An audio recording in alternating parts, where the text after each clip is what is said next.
Okay, now I'm going to talk with you about Unit 1 in English World. Please open page 22 in your book. Open page 22 in your book. We will talk about a journey to adventure.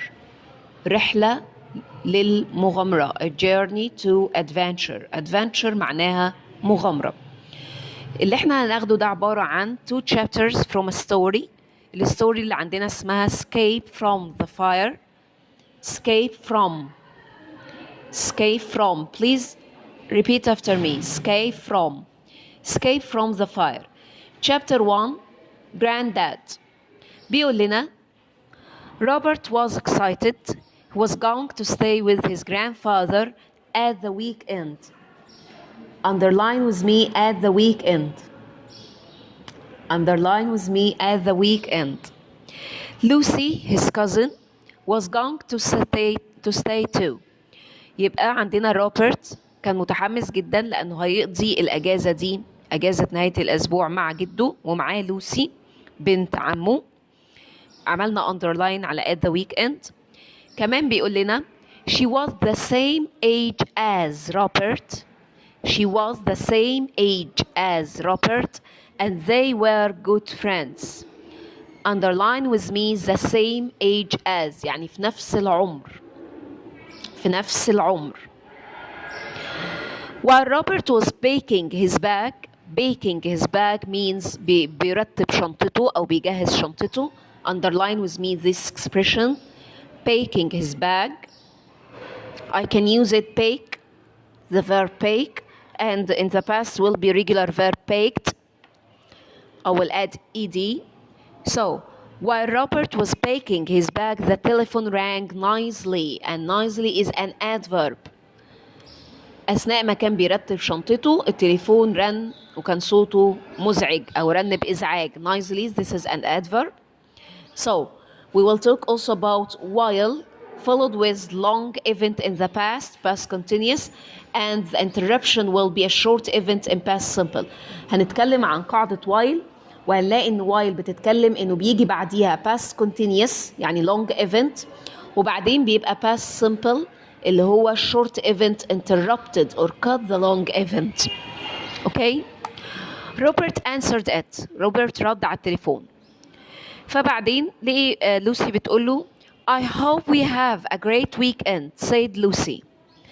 Underline with me have a great weekend. I hope we have a great weekend. أتمنى إن احنا نقضي أجازة سعيدة. خلي بالك إن weekend singular noun. A great weekend. Great adjective. Weekend يبقى ينفع إن أنا أجمعها weekends اللي هي نهايات الأسبوع. So do I. وأنا كمان said Robert. It's always good fun at granddad's.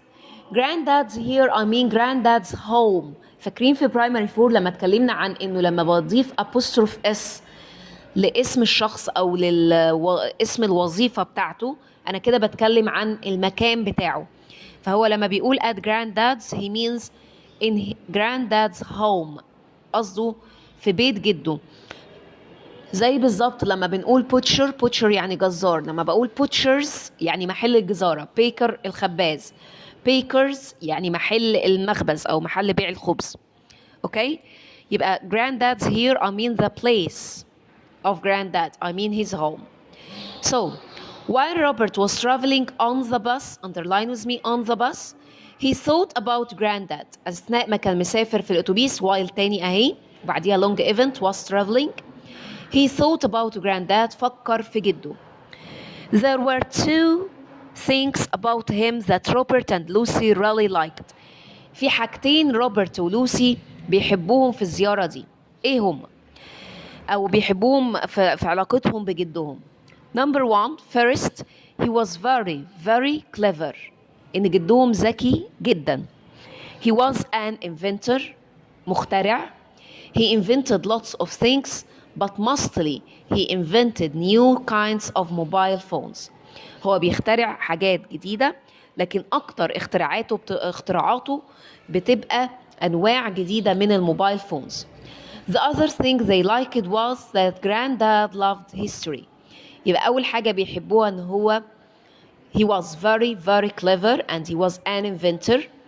اكتر حاجة بيحبوها في البداية ان هو ذكي جدا وانه مخترع. تاني حاجة بيحبوها the other thing they liked was that granddad loved history ان هو بيحب التاريخ. His house was full of, please underline with me, full of. His house was full of history books. بيته مليان بكتب التاريخ. underline with me, full of. أخدتوها في primary 4 في الستوري بتاع دان لما اتكلمنا عن plates and dishes وقلنا about the sink was full of plates and dishes لما كان الحوض مليان بالأطباق اللي كان بيغسلها دان. When Robert and Lucy came to stay, Granddad told them exciting stories.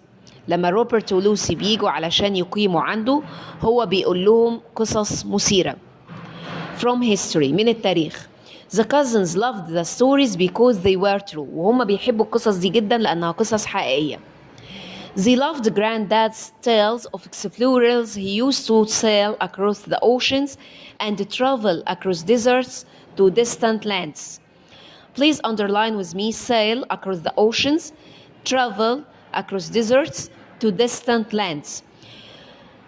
لما Granddad بيحكي معاهم في الستوريز اللي هي قصص حقيقية أو true stories, they loved Granddad's tales.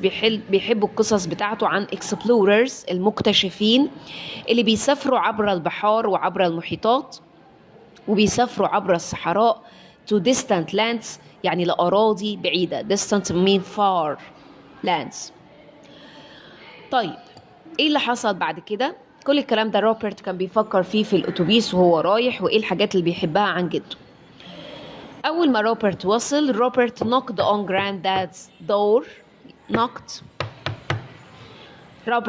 on Granddad's door خبط على الباب. Miss Green the maid opened it وفتحت له ميس جرين اللي هي الخادمة اللي موجودة عند جده. Hello Robert, she said. Come in. اتفضل.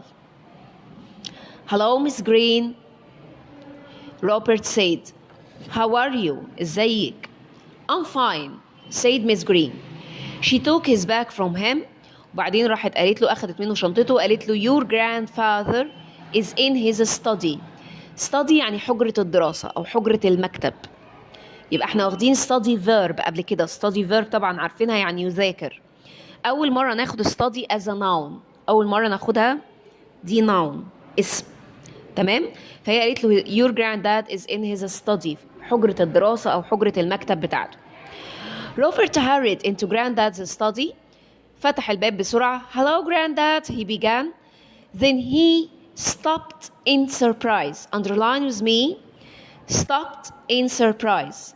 وقف في اندهاشة. ايه اللي حصل؟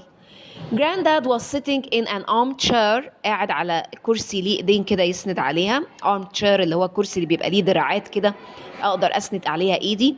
وطبعا ده بيبقى more comfortable. بيبقى مريح اكتر. احنا اخدنا قبل كده the word comfortable. Do you remember it? تعالوا نكتبها مع بعض. comfortable. This is an adjective. The adjective معناه مريح. فالarmchair ده بنقول عليه ان هو comfortable chair. Okay? So, Granddad was sitting in an armchair. There was a big bandage on his foot. ولقي ربطة كبيرة قوي ضمادة كبيرة قوي محطوطة على رجله. فروبرت على طول راح قال له Granddad, what happened? ايه اللي حصل لك؟ في ايه؟ روبرت asked. روبرت بيسأله. فجرانداد رد عليه قال له I have hurt my ankle. أذيت أو عورت رجلي. The doctor says I mustn't walk in it for a few weeks. A few days. I'm sorry. بيقول له الدكتور قال إن أنا المفروض ما امشيش عليها لمدة أيام قليلة. A few days. Poor granddad. Does it hurt? poor هنا مش معناها فقير. poor هنا معناها مسكين يعني صعبان عليه. روبرت صعبان عليه جدا. فبور هنا مش معناها ان هو not having much money. مش معناها ان هو فقير او مش معاه فلوس كتير. لكن معناها ان هو مسكين أو روبرت زعلان عليه. Poor granddad, does it hurt؟ هي بتوجعك؟ I will help you. And so will Lucy. Where's she? Has she arrived yet؟ قال له أنا هساعدك وأعتقد كمان لوسي هتساعدك. هي فين؟ هي وصلت ولا لسه؟ Granddad looked worried. شكله قلقان. Looked worried. Underline with me this expression. Looked worried. وراح رد على روبرت قال له I'm not sure. أنا مش متأكد هي وصلت ولا لأ. I think she has disappeared. أخدته الإكسبريشن ده في primary، أخدته الفيرب ده في primary 4. disappeared يعني يختفي. فبيقول له أعتقد إن هي اختفت. disappeared. said Robert. What do you mean؟ تقصد إيه بالكلام ده؟ Granddad leaned towards him and whispered. leaned يعني ميل كده دماغه على روبرت، وبعدين whispered يعني همس في أذنه أو كلمه بصوت واطي. قال له I think she has traveled back in time. Underline with me please back in time. جده بيقول له أعتقد إن هي سافرت عبر الزمن لورا، يعني سافرت في الماضي. traveled back in time. back in time يعني سافرت في الزمن لورا للقديم. Chapter 2 The Time Travel Phones. Robert looked at Granddad amazed. How could Lucy have traveled back in time؟ يعني ايه ازاي سافرت لوسي في الزمن لورا؟ ايه اللي انت بتقوله ده؟ How could Lucy travel back in time؟ He asked. Granddad showed him a mobile phone وراح قال له Look at this. بص كده في ده. He said This is not an ordinary mobile phone. This is not an ordinary. Ordinary يعني عادي، عكسها special. special يعني مخصوص أو غير عادي. فجده قال له This is not an ordinary phone. ده مش موبايل عادي. This is my newest invention. ده واحد من أحدث اختراعاتي. Robert saw the mobile phone looked ordinary.